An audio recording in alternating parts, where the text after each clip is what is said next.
Most traders don't have a strategy problem. They have an overtrading problem. Why most traders overtrade? It is super common because it can be highly emotional and it's very much often unconscious. You don't even know you're doing it.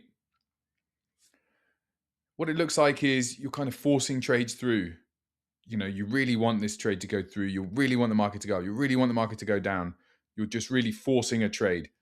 Boredom kicks in. You're there. You log onto your app or you log onto your system and you think, I haven't traded for a while. I've been looking at these markets for a couple of hours. I'm going to put a trade on. Very common. Chasing market. This is super common. I've seen this so many times with junior traders. And myself, when as a junior trader, I can even picture myself chasing a market up, chasing a market down, trying to figure out where it's going in the blink of an eye with no clear strategy. Revenge trading. This is another big one. You either, you've taken a few losers and you want to make it back real quick.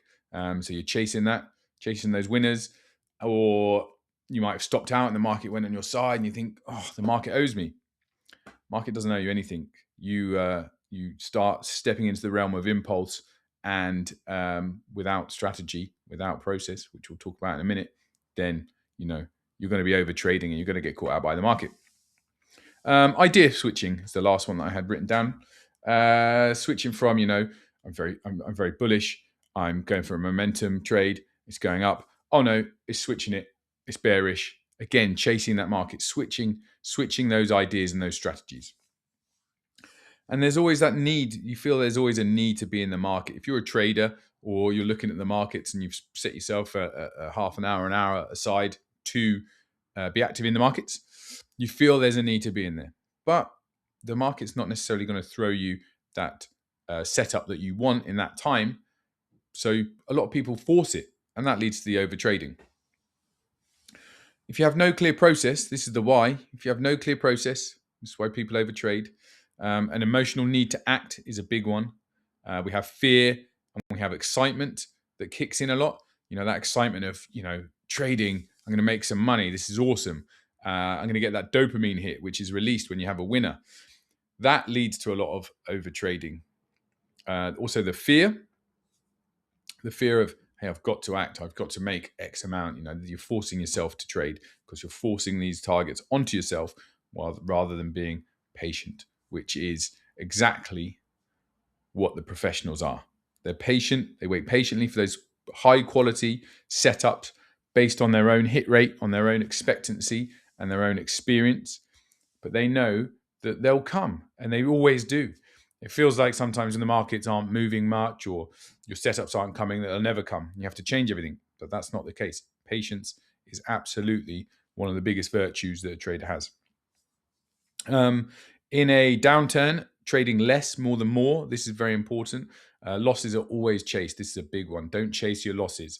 If you take a hit in trading, you should never just be firing in quickly and trying to chase those losses, try and make them back quickly. Always leads to more losses. In my own experience and the experience of the hundreds of traders that I've trained in the past. You've got to define that process before execution. I still write mine down. I have an understanding of my strategies for each market. So I'm a multi-asset trader. So each market I have certain strategies for. And even before execution, I make sure they're written down by hand. So I've almost written a contract to myself on what to do. I find that very important to myself to succeed as a trader. Chasing shiny things as well, I put down, which is I speak to a lot of traders, trading a lot of markets, multi-asset traders, I just said. If I hit opportunities that are in a certain market, I don't immediately rush in and trade that market straight away. I will look at it, assess it, run my own due diligence on it, my own strategies, my own checklist, and my own process before I get involved. And I do that. And that's why I have these things for myself: checklists, strategies, blueprints, all of these things that encompass what I do on any market. And that's the process that I've always taught. I'm a multi-asset trader. I've found a all-encompassing process that worked for myself, hundreds of other traders, taught it over and over again. And this is what I'm bringing to you. And that's what you need to help you stop over trading. So if you've enjoyed this video and you haven't checked out the Foundations playlist on YouTube, check it out. There's a lot of good stuff on there, 10 good lessons. And yeah, watch out for more. Like and subscribe. It'd be good to share more of my knowledge going forward. Okay? So Sam at Teach the World to Trade. See you on the other side.